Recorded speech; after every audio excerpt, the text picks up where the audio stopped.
Bienvenidos a este gigante concierto, porque el legado continúa. Aquí está,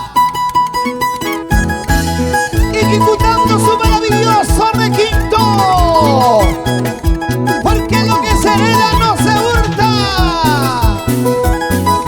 Para su patria, para su Perú.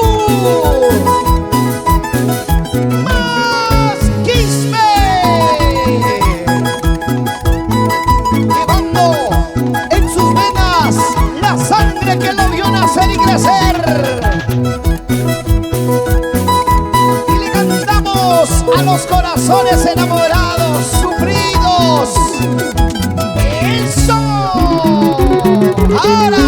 Ay, Gisela, Gisela, Gisela de mis amores.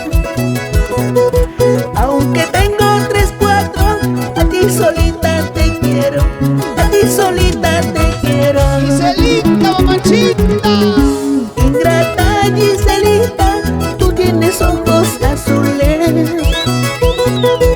Por eso me cautivaste y me robaste mi corazón, y me robaste mi corazón. ¡Qué bonita! Ay, Gisela, Giselita, yo me enamoré de tus lindos ojos y me robaste el corazón, chiquita. Que levante la mano, que levante la mano. ¿Dónde está la Gisela? Arriba los brazos, arriba los brazos.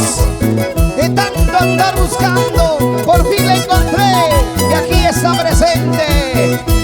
Vamos a cantar con Max Quispe. Ay, Gisela, Gisela, Gisela de mis amores. Chiquita bonita, Tú siempre estás alegre, que yo solo triste llorando, que yo solo triste llorando. dale. Gisela, Giselita, tú siempre estás alegre, yo solamente llorando por tu amor, Giselita. Gisela, Giselita, tú siempre estás alegre, yo solamente llorando por tu amor, Giselita. Con todo el amor de tu corazón, Max Quispe. Para los autores de tu existencia, tu papito Max Quispe y tu madrecita Martinka Villagaray. Con cariño.